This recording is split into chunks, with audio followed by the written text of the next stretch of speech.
آج ہم سب کہتے ہیں کہ ہم اللہ کو مانتے ہیں. ہم سب کا دعویٰ ہے ہم اللہ کو اونچی گئی ہے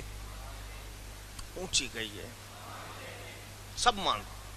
کون ہے جو کہے گا نہیں مانتا؟ اب میں پوچھتا ہوں کیا اللہ کی مانتے ہیں؟ اللہ کو تو مانتے ہیں، اللہ کی بھی مانتے ہیں؟ اللہ کی کون سی بات ہم مان رہے ہیں؟ ہماری چال ڈھال، بول چال، اٹھنا بیٹھنا، چلنا پھرنا، کھانا پینا، ہمارا کمانا، بزنس، نوکری، مزدوری، جو کچھ ہے کیا حال ہے اس کا؟ کیا ہم اس میں اللہ کی رضا، اس کے احکام کا خیال کرتے ہیں؟ نہیں. تو ایمان والے کی بات یہ کہ وہ اللہ کی آیتوں کو مانتا بھی ہے اور اس پر عمل بھی اونچی کرتا ہے، اور عمل کر کے اکڑتا نہیں ہے. یہ ذہن میں رکھنا ہے. یعنی عمل کر کے یہ نہیں سمجھتا کہ میں کچھ ہو گیا ہوں، ڈرتا ہے کہیں میری محنت برباد نہ ہو جائے، کہیں مجھ سے کوئی خطا نہ ہو جائے، میں نے عمل کرنے میں کوئی خطا نہ کر لی ہو. یہ ہے اصل نشانی. اور میں آپ کو پچھلے جمعے اس کے حوالے سے بتا چکا. کچھ ہیں جو کہتے ہیں یا اللہ قبول فرما، اور وہ جو خاص ہیں وہ کہتے ہیں یا اللہ مانا تیرا کہنا ہے مگر ماننے میں کوتاہی ہوئی ہو معاف فرما دے. وہ استغفار کرتے ہیں اور کچھ استظہار کرتے ہیں، وہ ظاہر کرتے ہیں یا اللہ ہم نے یہ کیا ہے قبول کر. لیکن خاص لوگ جو کہتے ہیں یا اللہ تیرے کہنے سے کیا تو ہے مگر جو ہم سے کوتاہی ہو گئی ہو معاف فرما دے. تو یہ اپنی سوچ کو اس طرح بنانا، اس حوالے سے ہمیں سوچنا چاہیے. اللہ تعالی کی پکڑ، اس سے ڈرنا چاہیے، اس سے ڈرنا چاہیے. کب کیسے پکڑے؟ ہر حال میں یہی کہ یا اللہ ہمیں معاف کر دے. کبھی نہیں دیکھا جائے گا کیا ہوگا، یہ جو منہ سے نکل جاتا نا کیا ہوگا، یہ اس طرح کہنا غلط ہے. بلکہ یہی کہ یا اللہ ہمیں معاف کر دے. اس سے معافی چاہتے رہیں، عاجزی کرتے رہیں، بندگی کرتے رہیں، خطا نہ ہو تب بھی معافی چاہتے رہیں. خطا کر کے تو معافی چاہتے ہی ہیں، لیکن خطا نہ کریں پھر بھی ڈریں اور معافی چاہتے رہیں. یہ خوف جو ہے، ایک تو خوف ہوتا ہے جان چلی جائے گی، جانور کاٹ لے گا، کوئی چیز لگ جائے گی، کوئی نقصان ہو جائے گا. یہ جو اللہ کا خوف ہے اس میں تعظیم ہے. خشیت اس خوف کو کہتے ہیں جس میں تعظیم ہو کہ میں کس کا بندہ ہوں، میری نسبت کس سے ہے، میری پہچان کس سے ہے کہ میں اللہ کا بندہ ہوں. تو جس عمل میں، آدمی کے عمل میں یہ خوف شامل ہوتا ہے، اس آدمی کے مزاج میں بھی، اس کے کردار میں بھی آپ کو خوبی نظر آئے گی. اور جس میں خوف نہیں ہے اس آدمی کے لیے آپ لوگ کہہ دیں گے بگڑا ہوا ہے، ارے بڑے خراب مزاج کا ہے، جی چھوڑو اس کو، اس کی کیا بات کرنی ہے. تو آپ پہچان لیتے ہیں کسی کے مزاج سے. تو مزاج کس کا اچھا ہوگا؟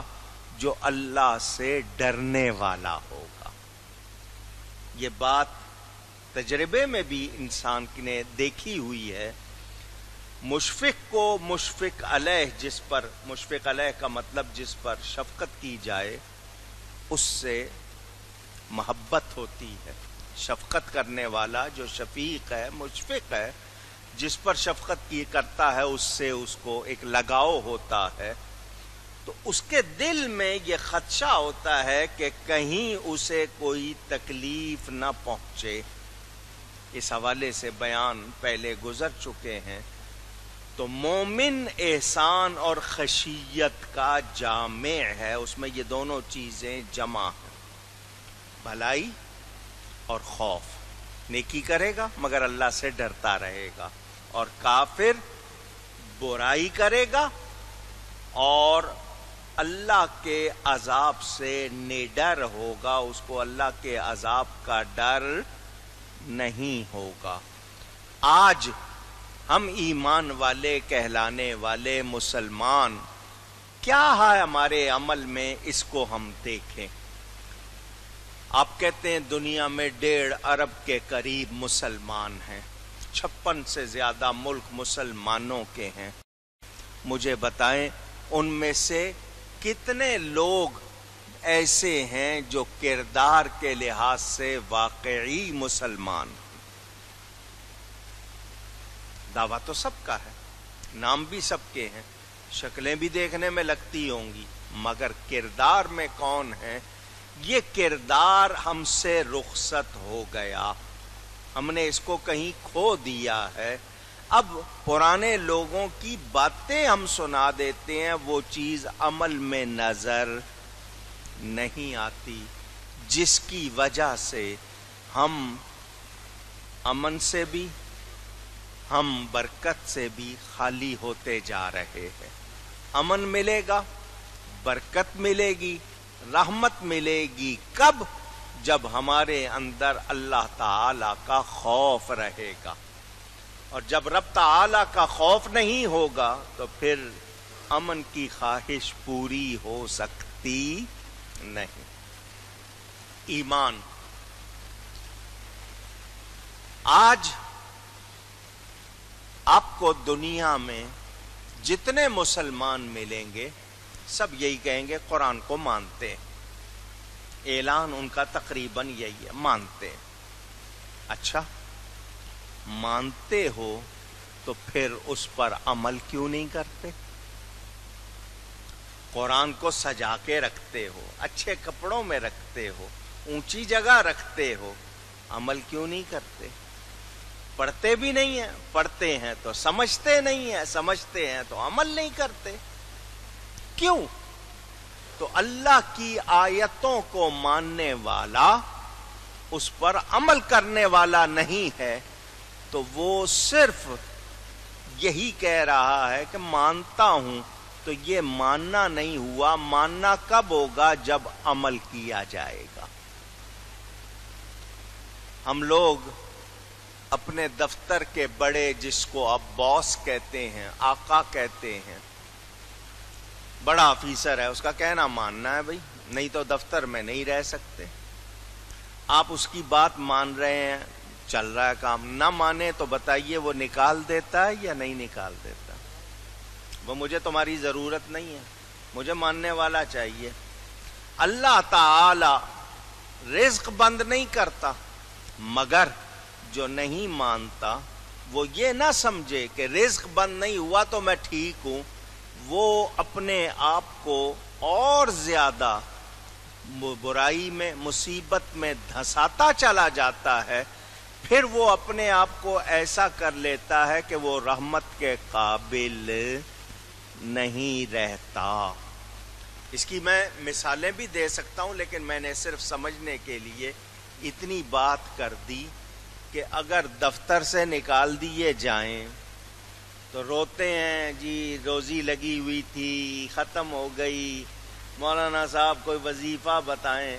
تو اگر رب کی مانتے رہو گے تمہارے کردار میں کبھی کمزوری نہیں آئے گی، تمہیں کبھی ذلیل نہیں ہونا پڑے گا، دنیا کے سامنے ذلت، رسوائی، پریشانی نہیں اٹھانی پڑے گی. تو ایمان والا صرف مانتا نہیں ہے بلکہ عمل بھی کرتا ہے، یعنی قولاً اور فعلاً. قولاً کا مطلب زبان سے، فعلاً کا مطلب عمل سے. اللہ کی آیتوں کو ماننا کہ زبان سے بھی کہتے ہیں مانتے ہیں اور عمل سے بھی ظاہر کرتے ہیں، یعنی اس پر عمل پیرا ہوتے ہیں.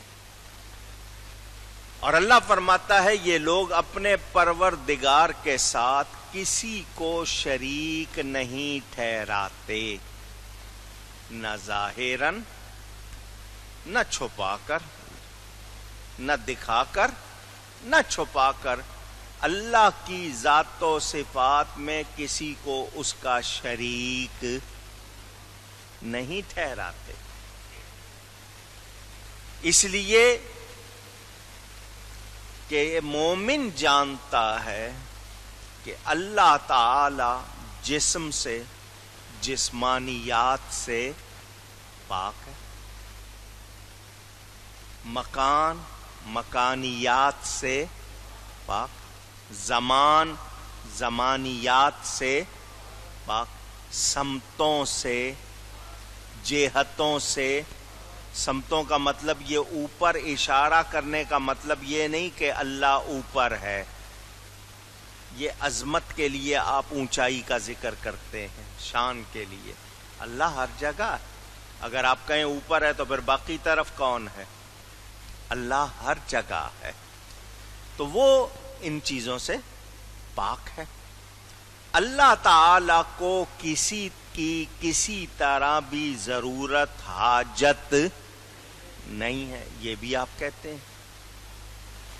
اس کے سوا کوئی بھی عبادت کے لائق نہیں ہے۔ عبادت ہوگی تو صرف اور صرف اللہ تعالی کی ہوگی، نہ کسی کی خیالی، نہ قولی، نہ فعلی عبادت نہیں ہوگی اللہ کے سوا۔ ہم اپنے ذہن میں، اپنے خواب و خیال میں یہ سوچ لیں کہ نہیں، ہندو جس کو مانتے ہیں وہ بھی تو خدا ہوگا، دوسرے جو مانتے ہیں وہ بھی ہوگا، ہم ایسا مان سکتے بھی نہیں، سوچ سکتے بھی نہیں۔ اس حوالے سے دیگر مسائل آپ نے سنے ہوئے ہیں۔ آج کل جو شرک کی باتیں کی جاتی ہیں ان کے جواب آپ کو ہزاروں مرتبہ سنائے ہوئے ہیں۔ کوئی بھی مسلمان اللہ کی ذات و صفات، اس کے ناموں، اس کے کاموں میں کسی کو کسی طرح اس کا شریک نہ مانتا ہے نہ ٹھہراتا ہے۔ آئیے اب میں نے آپ سے 2-3 باتیں کرنی ہیں۔